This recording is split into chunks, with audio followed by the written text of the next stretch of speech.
Buenos días, mis hermanos. Dios me les bendiga, Dios me les guarde. Espero que en el Señor, pues, la semana haya sido una semana buena. Y yo creo que sí, así ha sido porque estamos aquí otra vez, ¿verdad? Ya el que el Señor nos haya dado vida es suficiente, es suficiente. Mis hermanos, yo voy a comenzar este tiempo orando.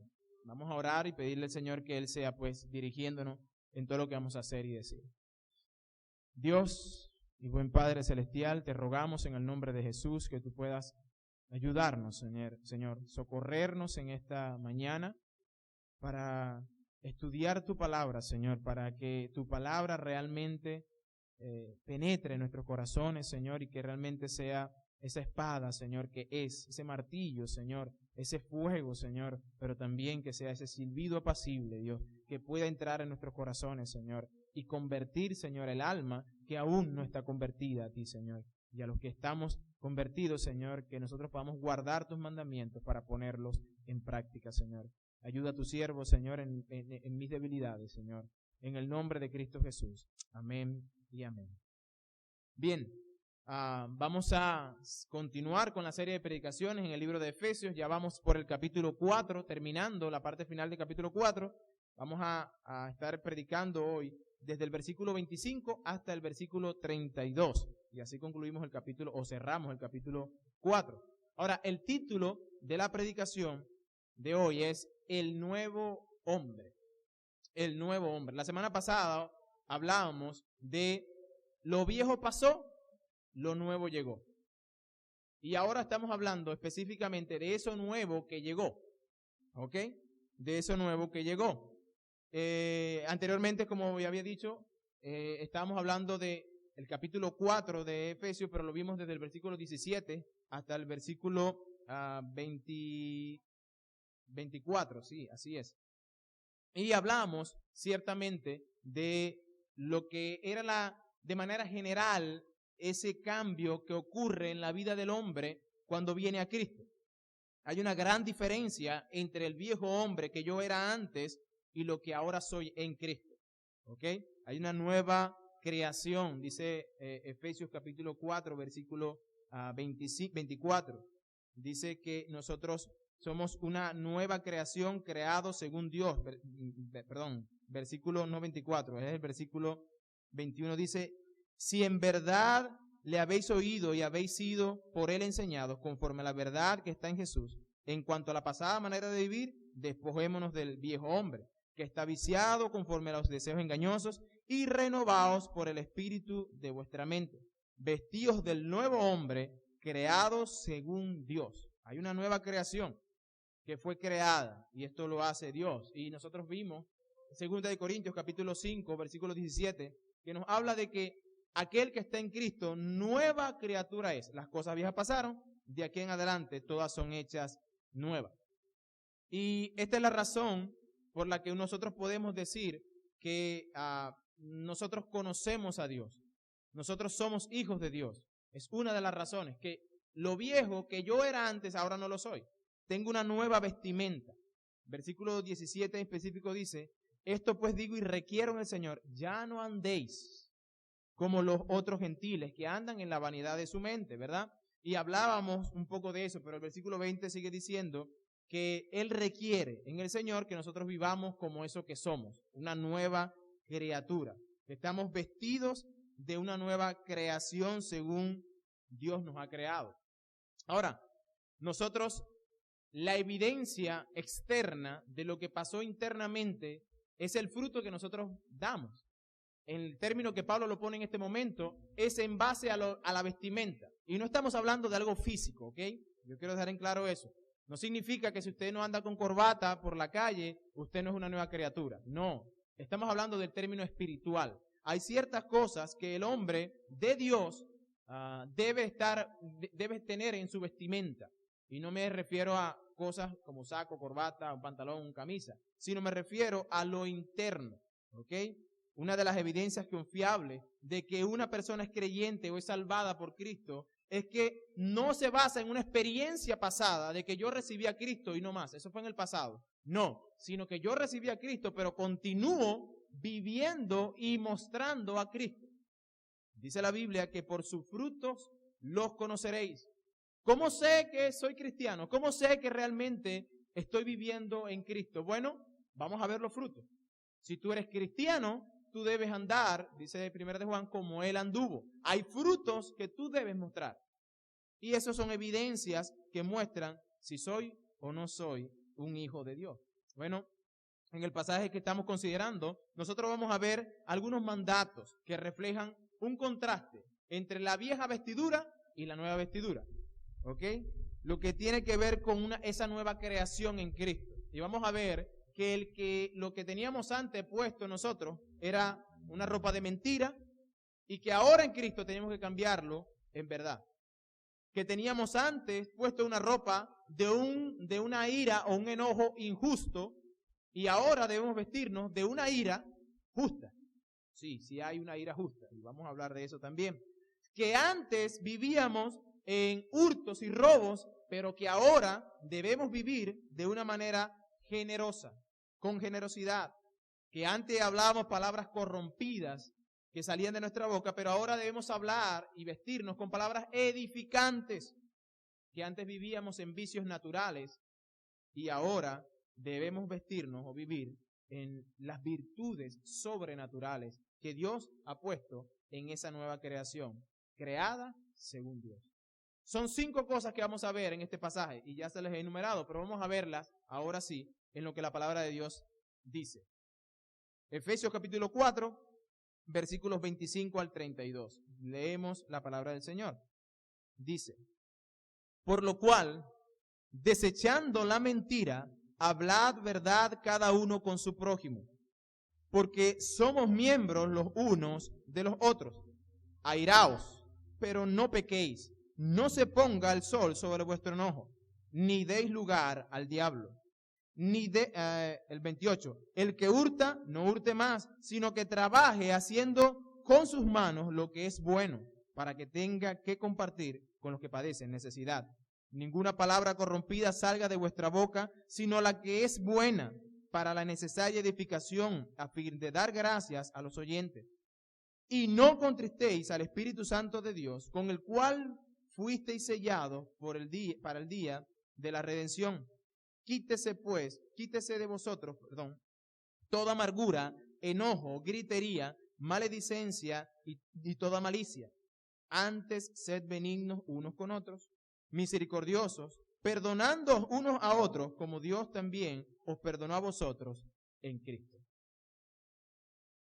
Aquí nosotros vamos a ver las 5 características. Es como usted va a entrar, cuando usted llegó, estaba en el mundo, usted tenía una ropa sucia, una ropa que estaba viciada y que tenía ciertas cosas. Y cuando usted llegó a Cristo, hermano querido, esa vestimenta fue quitada por Cristo. Se despojó Cristo de sus vestimentas. Pero nosotros como seres humanos tenemos la particularidad de querer volver a los hábitos que teníamos antes. Nosotros tenemos esa carne dentro de nosotros que nos lleva y nos incita cada vez más a buscar eso que realmente es repugnante. La Biblia habla en un proverbio que el que hace estas cosas es como el perro que vuelve al vómito. Y es desagradable decirlo, pero así lo dice la Biblia. Es como que un perro vomita y luego tú lo ves comiéndose su propio vómito. Bueno, normalmente es lo que pasa cuando nosotros, siendo lavados y cambiados nuestra ropa en una ropa nueva, volvemos a lo que éramos antes. Volvemos como el perro al vómito. Entonces vamos a considerar estas 5 características, estas 5 áreas, mejor dicho, que la nueva criatura debe mostrar como vestimenta interior, que luego se va a mostrar de manera exterior y todos lo podemos notar. ¿Ok? Eso es algo que está interno, pero que se ve por otros de manera externa. Como un árbol que da fruto. El árbol está ahí, es de mango, pero todavía no ha dado fruto, pero todo el mundo sabe que es de mango por las hojas. Pero luego empieza a dar fruto y es evidente. Es evidente que es mata de mango, ¿verdad? Entonces, en el cristiano es evidente mostrar frutos. Y en este caso, pues vamos a verlo en la analogía de la vestimenta. Entonces, en el primer lugar vamos a ver que debemos desechar la mentira o despojarnos de la mentira. Es como, piense en un momento que usted se va a bañar y usted no se baña con la ropa, ¿verdad? Usted antes de entrar al baño, usted se quita toda la ropa sucia, la tira en un lugar y luego se baña y se viste, ¿verdad? Entonces, la primera cosa que vamos a notar es, debemos desechar la mentira y hablar verdad. Debemos deshacernos, despojarnos de esta vestimenta de la mentira y empezar a hablar verdad. Recuerden, hermanos, que esto le está hablando Pablo a una iglesia. A una iglesia. La palabra mentira viene del griego pseudo, que lo que significa realmente es falsedad. La palabra pseudo es falsedad literalmente. Esto es una distorsión de las realidades. Tiene como propósito engañar a una persona. Entonces la mentira lo único que busca es engañar para obtener un beneficio particular. Y esta era una práctica del pueblo de los Efesios en el tiempo que Pablo escribió esto. Y Pablo va a decirles, ya voy. Ya les acabé de decir en los primeros 3 capítulos de la Biblia lo que Dios hizo por ustedes. Les ha dado una nueva vida. Ustedes estaban muertos en sus delitos y pecados y ahora tienen vida. Efesios capítulo 2, vimos eso. Ustedes estaban sin Dios, en el mundo, sin ciudadanía, separados, pero ahora son una nueva creación en Cristo. Y lo hizo por su gracia. Pero el hombre no regenerado, lo que muestra es en su vida es mentira. Mentira, mentira. Incluso la Biblia nos enseña que la mentira es parte del ser humano, incluso, aunque usted no lo crea, desde que somos niños. Y usted dirá, es que los niños son inocentes, de verdad. Si nosotros consideramos ciertos niños, incluso cuando están pequeñitos, que no saben ni hablar ni nada, ellos manipulan, ¿verdad? Y los que tienen niños pequeños o han tenido niños pequeños, saben cómo manipula un niño. Usted nunca le enseñó al niño a mentir, ¿verdad? O a manipular, pero él sabe manipular. Él sabe que cuando él quiere brazo, llora. Y a veces llora y bota lágrimas. Apenas lo toca y lo abraza, ya, se acabó todo. Una manipulación. ¿De dónde viene eso? Bueno, el Salmo 58 nos dice, versículo 3, que se apartaron los impíos desde la matriz. Se descarriaron hablando mentira desde que nacieron. Increíble. Pero usted puede considerar, si usted tenía un niño, observe un niño solamente. Ponga un niño, ¿verdad? Que sepa, por ejemplo, hay un niño pequeño, 4 o 5 años. Póngalo en un cuarto, le pone ahí al frente de él una torta de chocolate y dígale, no toques la torta, ¿está bien? Cuídamela ahí, pero no me la toques. Él va a decirte, sí, yo te la cuido, no te preocupes. Y cuando tú vengas, la torta va, y no más nadie en el cuarto, pero la torta está toda pellizcada. ¿Y qué pasa con la torta? Yo no sé. Inmediatamente va a decir, yo no sé. Inmediatamente va a sacar una como que, yo estaba así, me tropecé y caí, cualquier cosa dice. Mentira, ¿verdad? ¿Quién enseñó a ese niño a hacer eso? El pecado realmente está en los tuétanos del ser humano. Pero en la persona que es nueva criatura, esa creación que era antes ya no está. Ya no es así. ¿Y sabe lo triste de todo esto? Que a veces el mundo ve cosas como esta. Ven a un niño, por ejemplo, que se traen algo de una casa o de un niño, le quitan algo o simplemente es más, nosotros lo llamamos pila. Más astuto, decimos, oye, ¿qué pila es mi hijo? Pero no nos estamos dando cuenta que estamos enseñando prácticas que son antibíblicas. Oye, ¿viste cómo mi hijo le empujó para ganar? Oye, qué bueno. Y no lo vemos, pero estamos haciendo de ese niño algo que ya está dentro de él. Usted no se lo tuvo que enseñar. Por eso la Biblia enseña que debemos corregir a nuestros niños. Y aun cuando fueren viejos no se apartarán del camino del Señor. Entonces, nosotros hemos bautizado lo que es malo, bueno. Pero como lo vemos en un niño, decimos, ay, pero es que él es inocente. Realmente no son inocentes. No son inocentes. Nosotros hemos hecho de esta práctica de la mentira algo que es normal. Es algo normal. Nosotros nos justificamos. Cuando queremos decir algo que es mentira, empieza a justificar esa mentira con otra mentira y otra mentira. Y a veces esas mentiras que he dicho las pongo como en categoría. Esa es una mentirita blanca. Esa es una mentirita pequeña. O le ponemos color como mentirita blanca, esa es muy negra. esta es medio roja. Y hacemos eso, esa distinción. Cuando la Biblia dice que la mentira no es parte del ser humano, no es parte de la nueva creación, mejor dicho, que es en Cristo. Nosotros hemos hecho esa distinción y hemos hecho prácticas de la mentira, pero la Biblia nos enseña que debemos despojarnos de eso y empezar a vestirnos con la vestidura que es la de Dios. Eso es incongruente con lo que nosotros somos ahora, esa nueva creación en Cristo, creados en la verdadera justicia de su santidad. Ahora, ¿por qué esto tiene que ser así? Bueno, hermanos, les digo, usted y yo, que hemos creído en Cristo, tenemos un Padre. Y ese Padre es un Padre que habla verdad. No habla mentira. Todo lo que Él dice es verdad.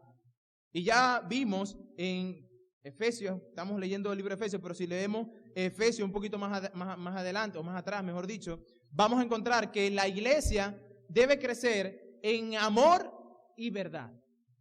Dios nos está diciendo que la manera de crecer, la fórmula es en amor, pero con verdad. Pero Cristo nos dice que Él es la verdad, es el camino, la verdad y la vida. Entonces es incongruente que nosotros diciendo que somos hijos de un Padre que habla verdad, nos la mantenemos hablando mentira. Cuidado con eso. Los hermanos de la iglesia de Éfeso tenían esta práctica.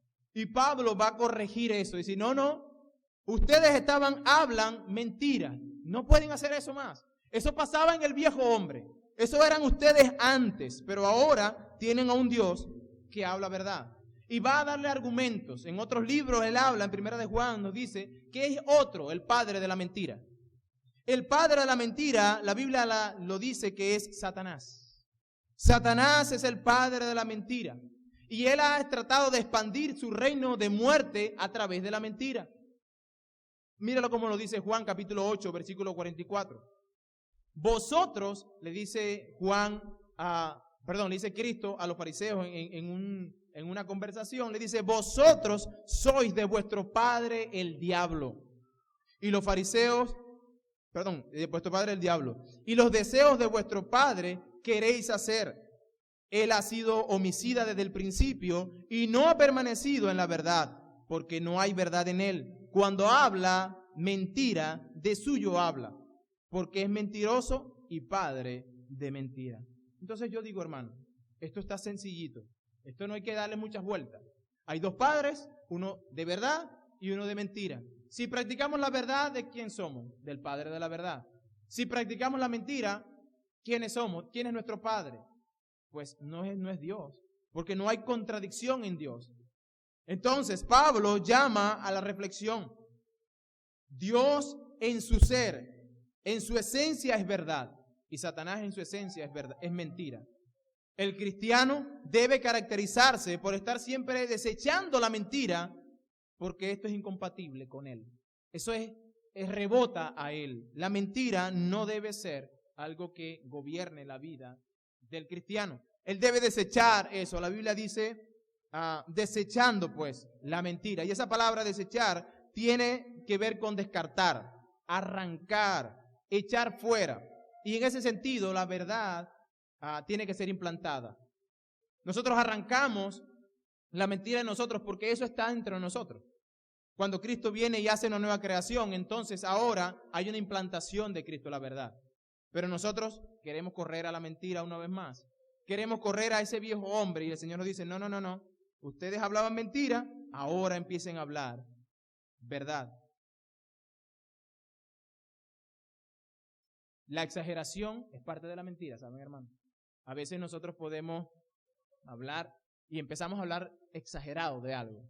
No, yo me fui a pescar y con un nylon, hermano, empecé a alar y alé un tiburón. Sí, hermano. Sí, el tiburón pesaba unos 40, 50 kilos.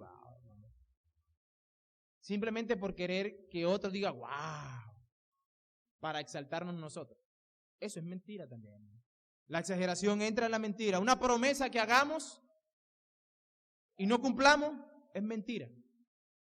Es mentira cuando yo digo, te voy a dar este zapato, hermano, por decirlo de una manera, ¿no? Justificamos la mentira con otra mentira.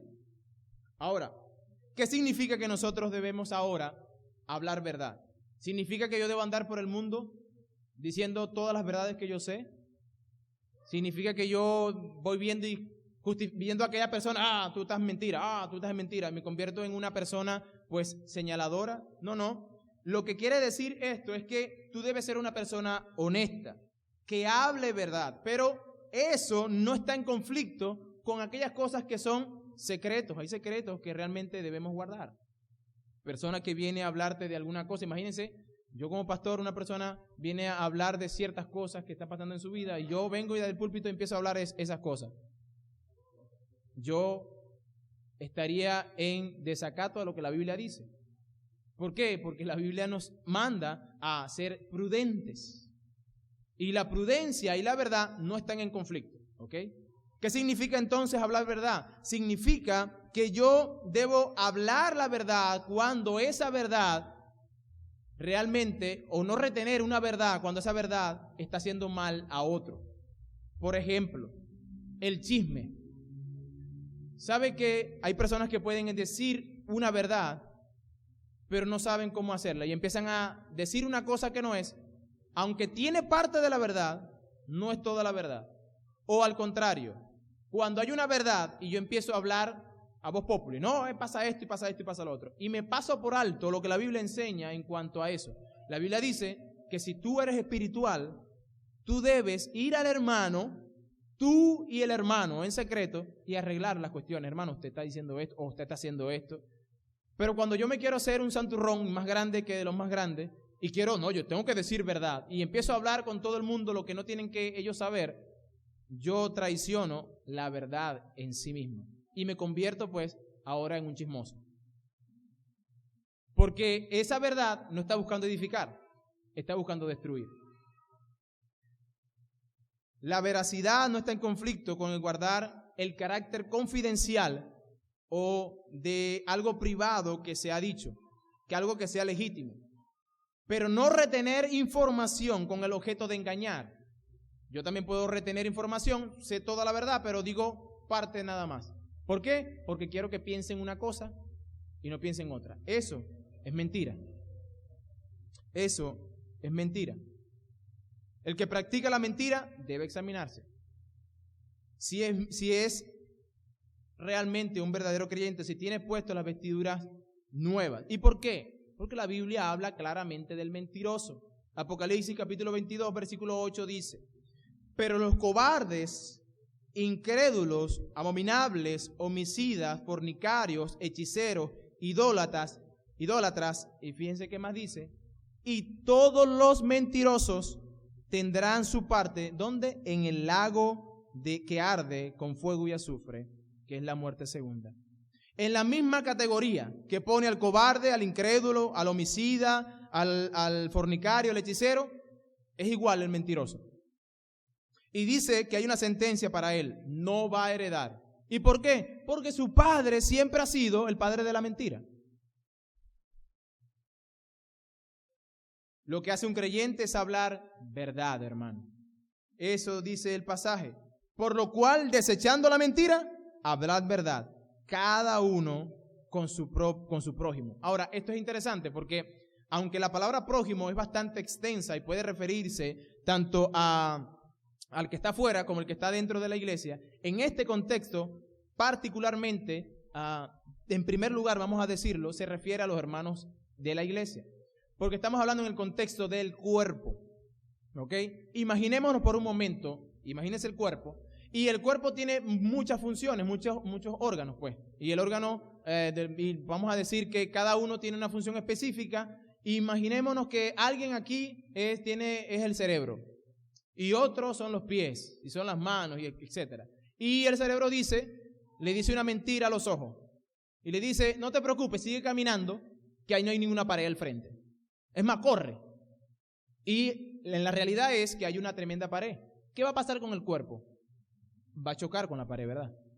Y eso no solamente va a traer dolor a los pies, sino a las manos, al corazón, a todo, porque cuando tú te veas el chichón, usted va a ver que va a doler. Entonces, en el contexto de la iglesia, cuando tú mientes dentro de la iglesia, a tu prójimo, a tu hermano, tú estás haciéndole daño no solamente al hermano, sino al cuerpo. ¿Por qué? Porque somos miembros los unos de los otros. Eso es lo que dice el pasaje. Por lo cual, desechando la mentira, hablad verdad cada uno con su prójimo. ¿Y por qué? Porque somos miembros los unos de los otros. Imagínate la mano derecha que esté en conflicto con la mano izquierda y que la mano derecha diga una cosa y la mano izquierda haga otra. Entonces, bueno, imagínense, las dos manos peleando, porque una dice una cosa y otra dice otra. El cuerpo entonces no puede funcionar bien. Si un pie quiere hacer una cosa y otro pie no quiere hacer otra cosa, entonces en vez de caminar normal vamos a caminar todos distorsionados, porque un pie quiere hacerlo y el otro no. Entonces, cuando la mentira está dentro del cuerpo de Cristo, hay cosas que pasan y se van a notar. Es decir, el cuerpo como tal va a sufrir. Hermanos, somos miembros los unos de los otros. Y si usted es parte de la Iglesia Vida Nueva, lo que usted haga daña al cuerpo. Ay, no, hermano, pero eso se refiere nada más a que está en la iglesia. No. Si usted lo hace allá en la calle, eso daña al cuerpo, porque usted no deja de ser cuerpo cuando sale de la iglesia. La iglesia es un cuerpo constantemente. Y cuando usted está en el trabajo, cuando usted está en la universidad, en el colegio, en donde usted esté, representa esa parte del cuerpo de Cristo. Y lo que usted hace afecta a todos los demás. Afecta a todos los demás. La Biblia nos habla, pues, en Efesios 4:15, que debemos crecer en verdad, como les dije hace un momento, y en amor. Número uno, debemos desechar la mentira o desvestirnos de la mentira y vestirnos con la verdad. Número 2, debemos desechar el enojo injusto y tener o vestirnos con el enojo o la ira justa. Fíjense cómo lo dice el versículo 26. Airaos, pero no pequéis.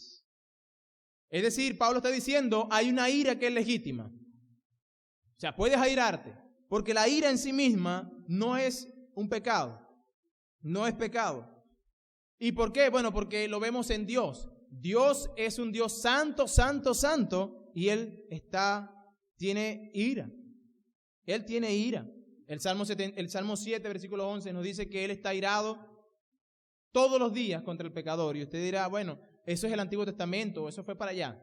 No, pero en el Nuevo Testamento también lo dice. Juan capítulo 3, versículo 36 nos dice, el que cree en el Hijo tiene vida eterna, pero el que rehúsa creer en el Hijo no verá la vida, sino que la ira de Dios está sobre él. Y si Dios tiene ira, y Dios es un Dios santo, entonces la ira no es pecado en sí mismo.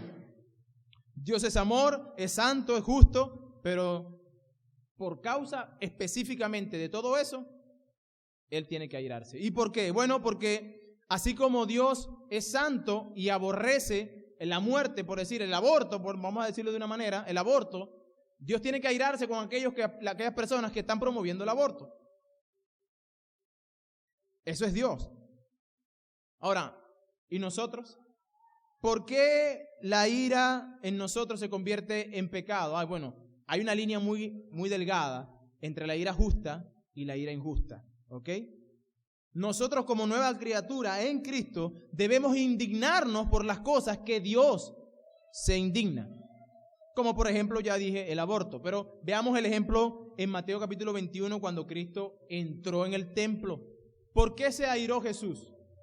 Se airó porque la casa del Señor, esa casa que había de llamarse casa de oración, se había convertido en un lugar de ladrones, donde estaban haciendo lo que ellos querían hacer. Y Cristo entró allí, buenas, con permiso, ustedes deben de quitar eso por ahí. No, la Biblia dice que Cristo agarró un látigo y entró a ese lugar y sacó a los cambistas que estaban allí, los cayó a fuete, porque estaban haciendo de las cosas del Señor cualquier cosa.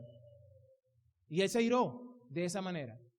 Ahora, cuando nosotros vemos ese comportamiento en Jesús, nosotros vemos que ese comportamiento era producto de lo que a Dios le airaba.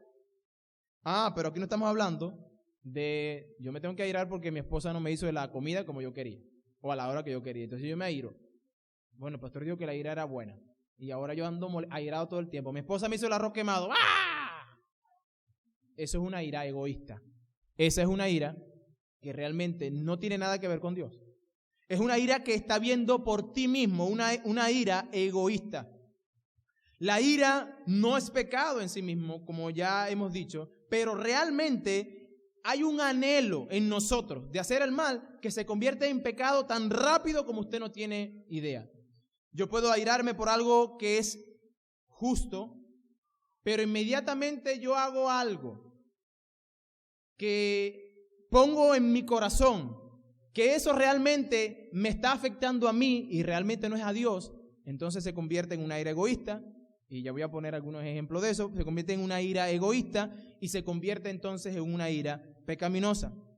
¿Cómo es esa ira entonces pecaminosa? Es una ira que es motivada por el ego personal. Es algo que me afecta a mí, como me trataron a mí.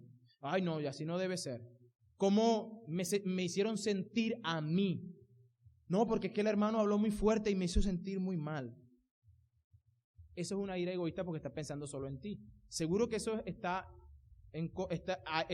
por eso se ira a Dios o eso es algo particularmente tuyo? Debemos hacer una pregunta constantemente. Ahora, cuando es ira motivada por algo personal, el servicio a uno mismo, cuando esa ira guarda rencor o se resiente por lo que me han hecho a mí, entonces se convierte en ira injusta. Es una ira egoísta, indisciplinada, que busca la venganza, busca el vengarse, busca simplemente buscar hacer justicia por sus manos, entonces se convierte en una ira pecaminosa. Pero esta ira también es admirable delante de Dios cuando esa ira busca satisfacer la santidad de Dios. Por ejemplo, usted debe airarse contra usted mismo. Cuando usted hace algo que daña a Dios o que va en contra de la santidad de Dios, usted debe airarse consigo mismo. Cuando usted peca, usted debe tener ira por lo que hizo. Debe tener enojo porque caí en pecado, no debía hacer esto, dije una mentira y no debía hacerlo. Usted debe enojarse consigo mismo. Porque eso es lo que pasa con Dios. Pero normalmente nosotros nos airamos por algo que alguien me hizo a mí. Proverbios capítulo 29, versículo 11 nos dice: el necio da rienda suelta a su ira, mas el sabio al fin la sosiega. Si hay algo que nosotros debemos considerar es que la ira, cuando pasa mucho tiempo en mi corazón, se convierte en pecado. Eso es lo que dice Pablo. Dice, mira, airaos pero no pequéis, no se ponga el sol sobre vuestro enojo. Es decir, no debemos dejar que el día caiga con eso en mi corazón. ¿Por qué? Porque inmediatamente yo lo que estoy haciendo es abrirle la puerta al diablo, hermano. Fíjense que ya hemos hablado de que el padre de la mentira es Satanás, pero ahora aquí, cuando yo utilizo la ira injusta, entonces yo estoy dejando una puerta abierta para que Satanás entre y haga destrozo. Cuando yo no sé controlar mi lengua, cuando no sé controlar mi temperamento, termino haciendo lo que aborrezco, el pecado en particular. Airaos, pero no pequéis, y no se ponga el sol sobre vuestro enojo, versículo 27, ni deis lugar al diablo. Eso es como que usted está cerrando la puerta, pero la deja medio abierta allí. Usted quiere realmente actuar prudentemente, pero deja la puerta medio abierta. Deja un espacio allí para el egoísmo, para satisfacer, viste, yo quería saber que este hermano hizo tal cosa, o aquel persona me hizo esto, me vengué.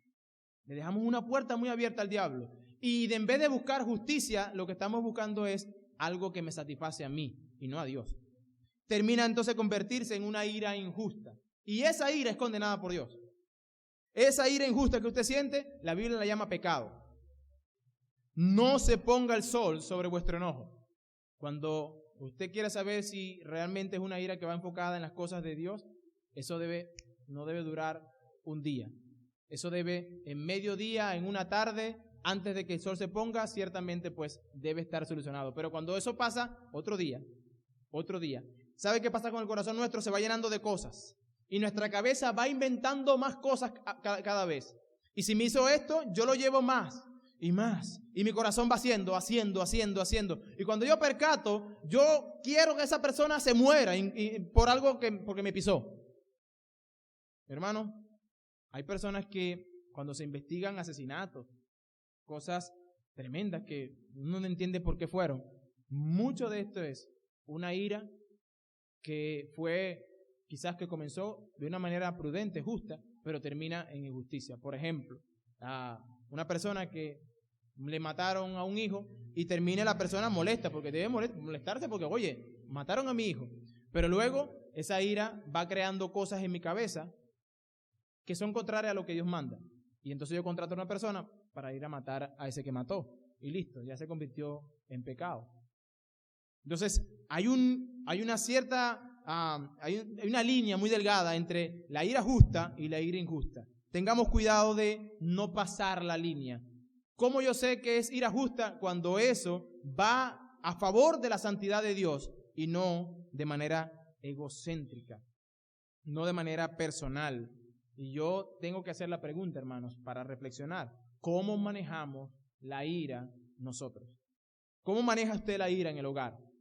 ¿Cómo maneja usted el temperamento cuando a usted no le va bien las cosas? ¿Cómo se manifiesta eso?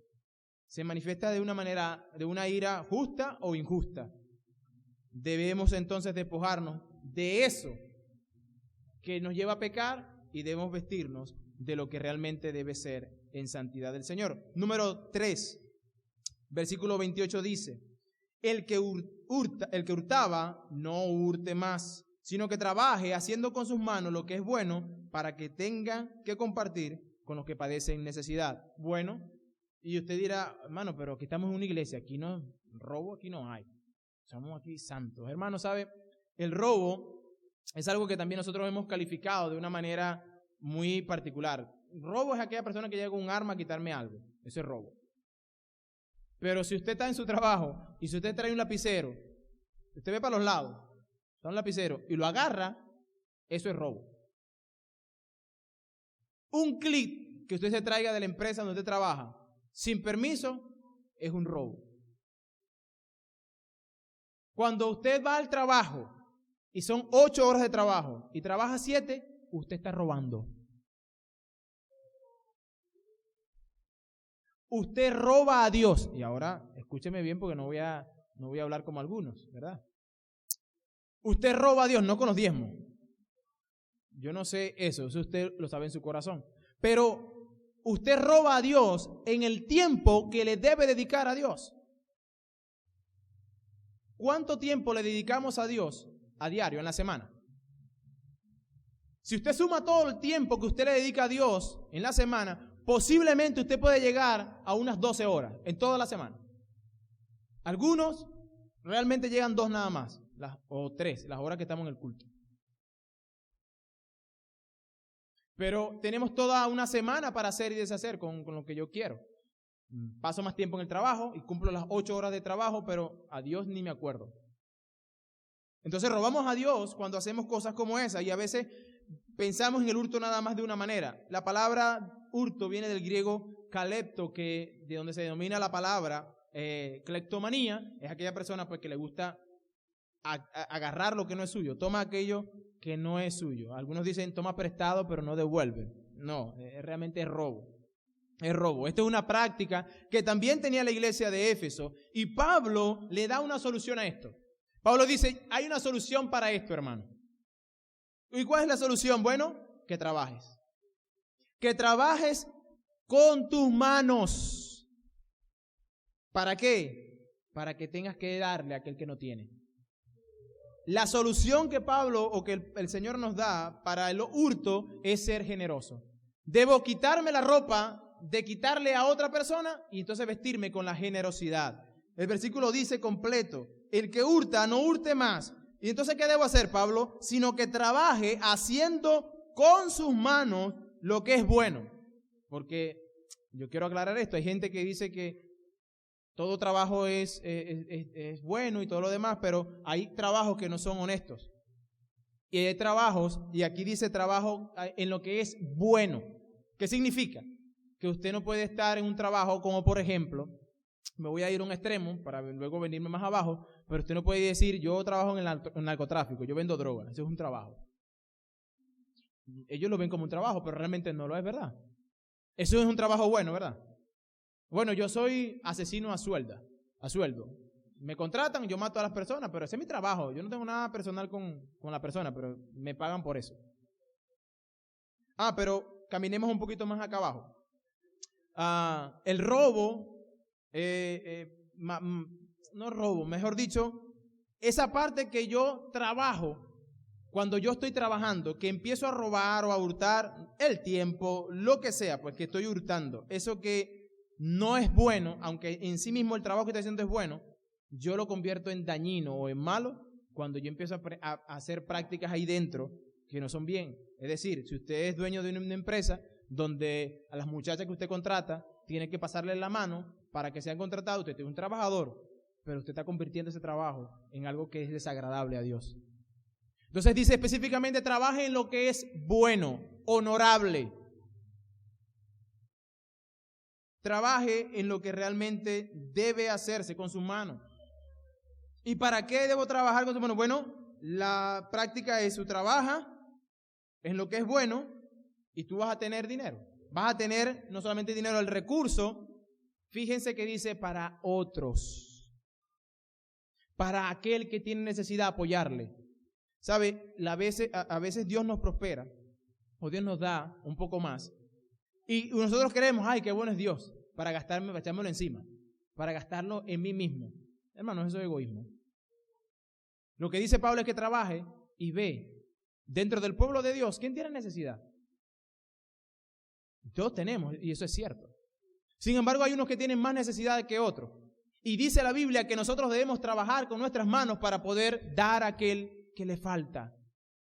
Si nosotros no hacemos esto, entonces vamos a empezar a robar a Dios de otra manera, en no ver al prójimo como teníamos que verlo.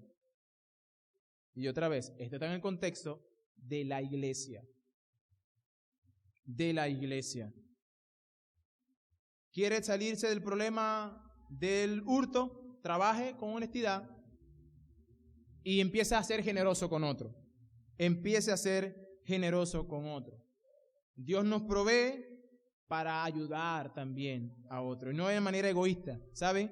El libro de Gálatas, o Santiago, mejor dicho, dice que nosotros cuando pedimos y oramos, pedimos mal, o mejor, no recibimos cuando pedimos, porque pedimos para gastar en nuestro deleite. Y parte de lo que pedimos hoy en día, en la necesidad que estamos teniendo ahorita como nación, como pueblo, es que necesitamos, y todos pedimos que cubra Dios nuestras necesidades. Pero cuando Dios provee un poquito más, ¿qué hacemos nosotros con eso? Ay, para darme el gustico que quería. Uf.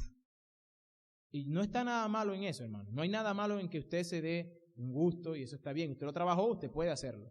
Sin embargo, Pablo nos exhorta y nos anima a ver entre nosotros a aquella persona que tiene algo de necesidad. Porque para eso también Dios nos da algo más. Versículo, mira lo que dice MacArthur, dice con respecto a este versículo. Dice, el deseo de un cristiano debe ser obtener mayores ingresos motivado por el propósito de estar en capacidad de apoyar a otro.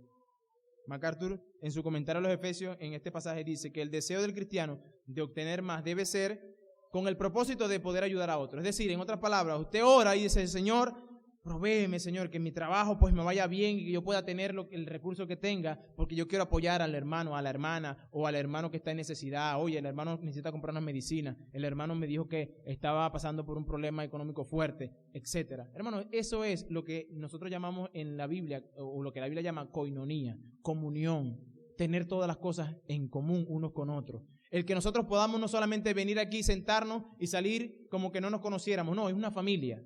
La nueva creación en Cristo es una familia. Y como familia debemos velar los unos por los otros.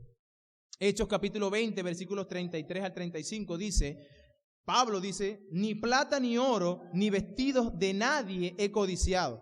Antes, vosotros sabéis que la palabra que me ha sido vosotros sabéis que para lo que me ha sido necesario a mí y a los que están conmigo, estas manos han servido en todo. y en todos os he enseñado que trabajando así, Pablo dice que trabaja con sus manos, deben ayudar a los necesitados y recordar que la palabra del Señor cuando dijo, más bienaventurado es dar que recibir. Entonces, nosotros estamos llamados a trabajar con nuestras manos y en esa parte pues yo animo a los caballeros de la iglesia Vida Nueva a que sigan haciendo lo que están haciendo. Hermanos, no decaigamos en eso, porque allí hay propósito. El propósito no es para nosotros, el propósito es para poder proveer para el hermano que tiene necesidad. Sigamos trabajando con nuestras manos, eso es un trabajo bueno. Sigamos caminando, recordemos eso. Más bienaventurado es dar que recibir. Y eso es importantísimo, recordarlo en estos momentos donde hay mucha gente que está diciendo, no, vamos a olvidarnos de eso y más importante es, denme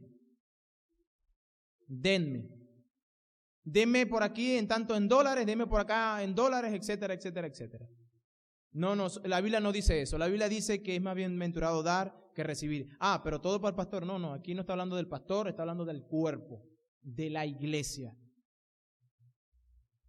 Número 4, debemos desvestirnos o despojarnos de las palabras corrompidas y vestirnos con palabras edificantes. Versículo 29 dice, ninguna palabra corrompida salga de vuestra boca, sino la que es buena para la necesaria edificación a fin de dar gracia a los oyentes. La manera de hablar del cristiano, mis hermanos, fue transformada con su ser, con su núcleo, cuando Dios hizo una nueva criatura. Así que el cristiano, como nueva criatura, habla de una manera diferente. Ahora, la palabra corrompidos aquí viene de una palabra griega que se llama sapros. Y sapros era la palabra que se utilizaba para cuando una fruta estaba podrida o cuando una carne estaba podrida, descompuesta, decían, eso está sapro. Nosotros decimos, eso está descompuesto, está podrido, etc. Bueno, es lo mismo. Y lo que dice Pablo aquí con corrompidos es que ninguna palabra putrefacta salga de nuestra boca. Que cuando nosotros hablemos, no hablemos para destruir, sino para edificar. Que lo que hablemos sean palabras buenas. Ahora, en la manera de hablar de los efesios era una manera del viejo hombre. ¿Cómo hablaba el viejo hombre? Bueno, insultos, vulgaridades, hablaba chistes doble sentido. No era nada diferente a lo que nosotros vemos hoy en el mundo. Hablaba chistes colorados, chismes, cualquier otro tipo de cosas que no era realmente edificante. Hablaba inclusive por hablar. Llegaba a hablar, estaban hablando todos y lo que hablaba no tenía sentido en lo que hablaba, no tenía propósito en lo que estaba diciendo. Y eran tiempos que se perdían, era infructífero. Bueno, Pablo nos dice que así como la fruta contamina a una persona cuando se la come, usted agarra un pedazo de carne que está podrida y se la come, usted va a pasar días mal del estómago y va a estar vomitando y posiblemente evacuando y haciendo de todo y mal. ¿Por qué? Porque consumió algo que estaba dañado. Bueno, de la misma manera, cuando usted habla algo que no es edificante, usted destruye. ¿A quién? Porque el pasaje dice también que no es como que yo hablo a la nada, no, a los oyentes. Hay personas que siempre están a nuestro alrededor. Y sabe, hay veces que nosotros hablamos y hablamos de más. La Biblia dice que el mucho hablar no falta pecado. Hablamos de más. Y dice que nosotros debemos hablar sin palabras corrompidas, sino palabras edificantes. Dice, para la necesaria edificación, a fin de dar gracia a los oyentes. Fíjense que dice, a fin de dar gracia. No dice dar gracias. No es como que la persona que te escucha va a decir, ay, gracias por las palabras que me diste. No. Dice que cuando tú hablas, debes hablar de una manera tal que tú edifiques a esa persona, que esa persona recibe gracia de parte de Dios. Que lo que tú hablas realmente edifica, te lleva a algo que tiene propósito. Y lo único que tiene propósito realmente en esta vida es Dios. El hablar corrompido debería ser tan repulsivo como lo son los alimentos contaminados o descompuestos para el cristiano. Pero, hermanos queridos, ¿cuántos de nosotros hemos caído en esto? En hablar cosas que no debemos hablar o hablar de una manera que no debemos hablar. Debemos nosotros vestirnos como debe ser. Hablar palabras edificantes. ¿Y por qué, hermanos? Porque lo que sale de nuestra boca no sale de los labios nada más. Eso se produjo en nuestro corazón. Nuestro corazón dice lo que va a salir. Y en ese caso nosotros debemos vestirnos. Y Dios nos ha vestido con el nuevo hombre. Nos ha renovado. ¿Recuerdan? Él ha renovado nuestra mente. Versículo pasado lo leímos. Él ha renovado nuestra mente. Y si tú realmente eres una nueva criatura, eso debe verse. La renovación del entendimiento que tú tienes debe verse. Y para eso debes tener la palabra de Dios en tu cabeza. Para que cuando hables, hables de manera que edifique a otras personas. Nosotros debemos tener cuidado pues con hablar de más, porque nos falta pecado. Y Santiago nos da un consejo. Versículo 19 de Santiago capítulo 1. Dice: por esto, mis amados hermanos, todo hombre sea pronto para oír. Nos dio 2 orejas, pero nos dio una boca el Señor. Sea pronto para oír. Y a la boca, de manera interesante, la puso con guardas. Hay dientes y hay labios. Como que son celdas que ha puesto para que la lengua no hable y diga cualquier cosa que quiere decir. Entonces nosotros tenemos que tener cuidado al momento de hablar. Ser pronto para oír, tardo para hablar y tardo para airarse, dice Santiago. Ese es un consejo que nos da para saber qué decir y cómo no decir. Debemos hablar palabras que edifiquen. Nuestras palabras deben ser un instrumento para dar gracia a los que nos oyen. Esta gracia es la que Dios ha provisto, la que usted y yo debemos impartir, y que los oyentes entonces sean edificados con esa gracia que el Señor nos ha dado. Nuestra manera de hablar debe edificar. No solamente vamos a hablar en el término cristiano, pero sí cuestiones que sean productivas. Vamos a estar hablando de cualquier cosa que no nos lleva a ningún lado. Eso es improductivo. Eso es perder tiempo. ¿Qué aprendiste de, sabe? Hay revistas que llaman, y discúlpenme las personas que leen revistas como esta, pero hay revistas que llaman vanidades. Y tú lees una revista de esa y ¿qué le queda? Vanidades, nada. La palabra vanidad es nada, le queda nada. Usted va con esa revista, usted ve la revista y, la Jennifer López, por decirlo un nombre de una cantante, salió y se implantó ahora una nueva inyección para verse más joven. Ajá. ¿Qué tiene que ver eso con nosotros? ¿Qué tiene que ver eso con la vida? ¿Qué quiere decir? ¿Que no se va a morir? ¿Que un día no se va a podrir? ¿Que los gusanos no la van a comer? ¿Qué hago yo con eso cuando yo voy a una persona que tiene necesidad? Que tiene hambre. Mira, tú sabes, voy a una persona que tiene necesidad y voy a hablar con él. Y dice, ¿sabes qué? Que vi la revista hoy, leí que Jennifer López ahora se está vacunando para verse más joven. Y la persona que tiene hambre va a decir, pero ¿qué me edifica eso? ¿Para qué me estás diciendo eso? Debemos hablar palabras que edifiquen. Palabras que edifiquen. La palabra de Dios, hermanos, es la fuente de toda edificación. Es la ley perfecta. Es la que puede convertir el alma. Es por ello que nosotros debemos ser más diligentes en buscar en su palabra lo que Él quiere que nosotros hagamos. Dice Proverbios capítulo 15, versículo 23, que la palabra a su tiempo, cuán buena es. Cuando tú dices una palabra a su tiempo, una persona está pasando una necesidad y usted sabe, o más bien se deja utilizar por el Señor y empieza a hablar con la persona y dice una palabra que anima a esa otra persona que necesitaba ese aliento va a decir, uy, qué bueno. El día de ayer fuimos a visitar a una hermana y la hermana cantarle y animarla con la palabra del Señor y dice, oye hermano, qué bueno esos salmos que leyó, porque esos salmos fueron los que me mantuvieron a mí de pie en medio de la tribulación. Corrobora lo que dice la palabra, que una palabra bien dicha a su tiempo, cuán buena es. Dice que Proverbios 25:11, que es como manzana de oro con figuras de plata. Es la palabra dicha como conviene. Es una preciosura, en otras palabras. Imagínense una manzana de oro con adornos de plata, eso es hermoso. Bueno, así es la palabra dicha como conviene. Debemos examinar nuestras vidas a la luz de lo que hemos estado escuchando, hermanos. Si nuestra actitud o nuestra manera de hablar no se corresponde a lo que Dios está diciendo, nosotros tenemos que reflexionar. Piense por un momento, ¿cuánto en esta semana usted ha hablado? ¿Y cuánto de eso que usted ha hablado ha sido de edificación a otra persona? Porque si no es edificante lo que hizo, entonces se corresponde a la palabra que es corrompida. Fue una palabra que no edificó, que no trajo nada bueno.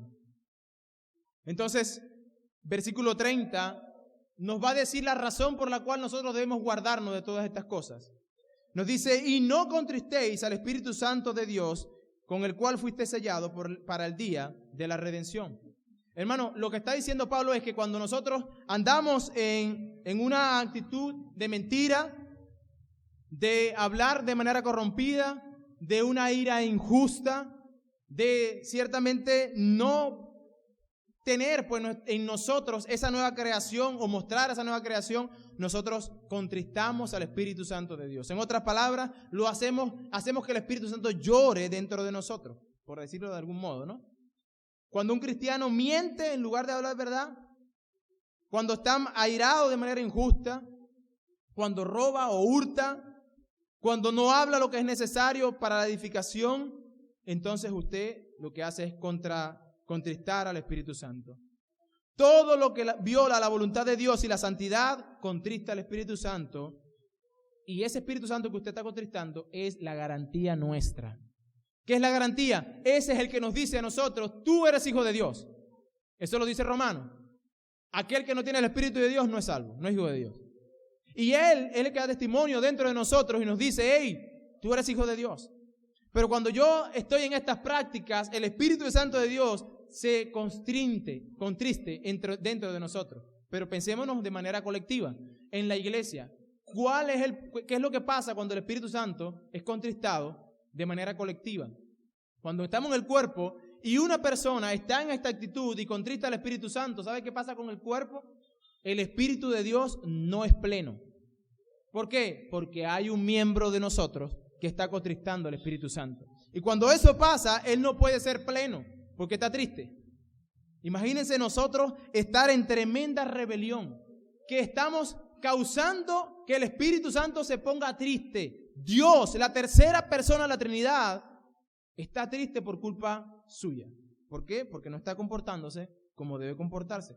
Y entonces, ¿sabe qué pasa en esa persona cuando empieza a contristar al Espíritu Santo? Empiezan a haber problemas de seguridad. La seguridad de salvación. Ahora empieza a pensar, ¿será que seré salvo? ¿Será que no seré salvo? ¿Y por qué? Porque anda en pecado. Y esa garantía que debe asegurarle, hey, yo soy la garantía de que tú eres hijo de Dios, ya no empiezo a sentirla. Y creo que no está conmigo. ¿Por qué? Porque ando en una actitud pecaminosa. Debemos estar conscientes de eso, mis hermanos. La edificación de la iglesia también va de acuerdo a si contristamos o simplemente dejamos que el Espíritu Santo viva en plenitud. Número 5, y termino con esta palabra. Debemos despojarnos de los vicios naturales y pasar a las virtudes sobrenaturales. Versículo 31 y 32 dice, quítese de vosotros toda amargura, enojo e ira. Y estas tres componen la naturaleza de un ser humano pecador. El ser humano constantemente está en esto. Es pecador. Se enoja, se llena de ira, se llena de gritería, de maledicencia y de toda malicia. ¿Saben? Las primeras tres de este versículo, lo que es la amargura, el enojo y la ira, es algo interno. Es algo que usted va creando en su corazón poco a poco y va creciendo. Y no es evidente hasta que usted empieza a gritar. Yo no veo corazones, pero cuando yo veo una persona que se la mantiene gritando todo el tiempo y peleando por todo, y se enoja por todo, y por todo maldice, y lo que desea es mal a la otra persona, esa es una persona que está amargada. Es una persona que está siempre enojada, y la ira que tiene es una ira injusta. Lo interno se muestra en lo externo. Lo que está internamente, la amargura, la ira y el enojo, se manifiesta en gritería, en maledicencia, maldiciendo y diciendo cualquier cosa, pero no va allí, sino también deseando o haciendo mal a esa otra persona que quizás le hizo daño. Así que esos son deseos naturales. Pero ahora el Señor dice, despójate de eso. Yo te he dado un corazón nuevo. Tienes una nueva vida. Y tú debes entonces vestirte con lo que yo te he vestido, con esas virtudes sobrenaturales. ¿Cuáles son? Versículo 32. Antes bien, sed benignos unos con otros, misericordiosos, perdonando unos a otros, como Dios también os perdonó a vosotros en Cristo. ¿Cuáles son aquellas virtudes que son las que sobrenaturales que Dios ha puesto en nosotros? Bueno, ser benignos unos con otros, es decir, ser buenos, ser una persona que desea el bien de la otra persona. Misericordioso, que yo debo pensar en mi hermano cuando cae, no tener el puñal ahí para señalarlo y decir, tú pecaste, sino ser misericordioso con el hermano y entender, oye, el hermano cayó, yo debo buscar la manera de cómo ayudar a mi hermano. Pero en definitiva, debo ser un hombre que perdona. Y estas virtudes son las virtudes que hablan de un cristiano. Esto es lo que Cristo vino a mostrarnos. Él vino a mostrarnos su benignidad. Cuando nosotros éramos malos, Cristo murió por nosotros. Romanos 5:8. Siendo aún pecadores, Cristo murió por nosotros. Él mostró misericordia cuando nosotros mostrábamos rebelión contra Dios. Nosotros no queríamos venir a Dios. Pero ¿qué hizo Dios? Envió a su Hijo a morir por nosotros.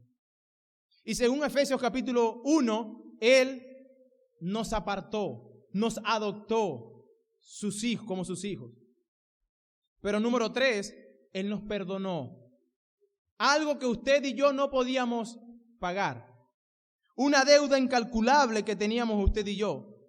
Y el ejemplo de este perdón se ve claramente en la parábola de los dos deudores. Si usted recuerda la historia, Cristo va a proferir una parábola a los apóstoles para hablarles del perdón que Dios tiene para con el ser humano. Y va a mostrarle a una persona que le debía 10,000 denarios a un rey. Esa era una deuda incalculable, no importa cuántas vidas, 3 vidas que viviera esa persona, nunca la voy a poder pagar. No podía, no importa que trabajara él y toda su familia. Y este hombre llegó al rey, perdóname, rey, y yo te la pagaré todo te lo pagaré. Y el rey dice, sabiendo que no iba a poder pagar eso, el rey le dice, no te preocupes, yo voy a perdonar. Quedas libre de tu deuda. Y este hombre descendió del lugar del rey y luego se consiguió a un consiervo, a otro hermano, a otra persona allí. Y esa persona le debía a este hombre 100 denarios. Y 100 denarios era el trabajo de 3 meses. Y este hombre llegó con las mismas palabras que había llegado ante el rey. Y le dijo, pero tenme paciencia que yo te la pagaré toda. Y dice la Biblia que este hombre, el cual fue perdonado por el rey, se echó sobre el cuello de aquel que le debía los 100 denarios. Y lo agarró y le dice, págame todo lo que me debes. Y lo echó en la cárcel. Los que estaban allí, que habían sacado a este hombre del palacio, se dieron cuenta de lo que estaba pasando y se fueron donde estaba el rey. Y dijeron, rey, ¿sabes qué pasó allá afuera? A la persona que usted le perdonó la deuda, que era incalculable, ahorita mismo salió allá afuera y una persona le debía 100 denarios y lo agarró por el cuello y lo tiró en la cárcel. Ah, sí, llámame a ese para acá. Y dice que a esa persona lo llevó preso y fue encarcelado y no pudo pagar la deuda, pero fue encarcelado. Ahora, ¿qué es lo que nosotros sacamos de eso? Normalmente uno dice, yo soy esa persona que agarraron por el cuello, que debía 100 denarios. Pero no, Cristo no está diciendo eso. Cristo está diciendo que usted y yo somos esa persona que debíamos la deuda incalculable. Que somos esa persona que teníamos una deuda delante del Rey, que es Dios, que no podíamos pagar. Y que cuando Cristo vino, nos perdonó toda nuestra deuda. Nosotros podemos pararnos frente a Dios y decir que somos puros, santos, sin pecado. No por nuestros méritos, sino por los méritos de Cristo. Pero ¿qué hacemos nosotros cuando nuestro hermano actúa en contra nuestra o hace algo que no está bien?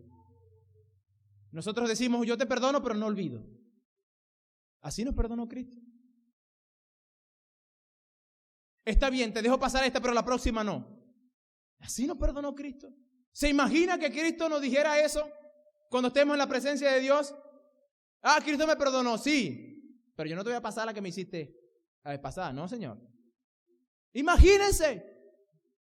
Pero el pasaje dice que así como nos perdonó Cristo, debemos perdonar nosotros.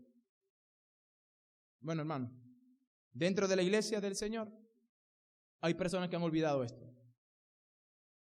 Bueno, debemos empezar a vestirnos con el perdón, con la misericordia, con la benignidad. Porque eso es ser un cristiano. Es seguir los pasos que Cristo siguió.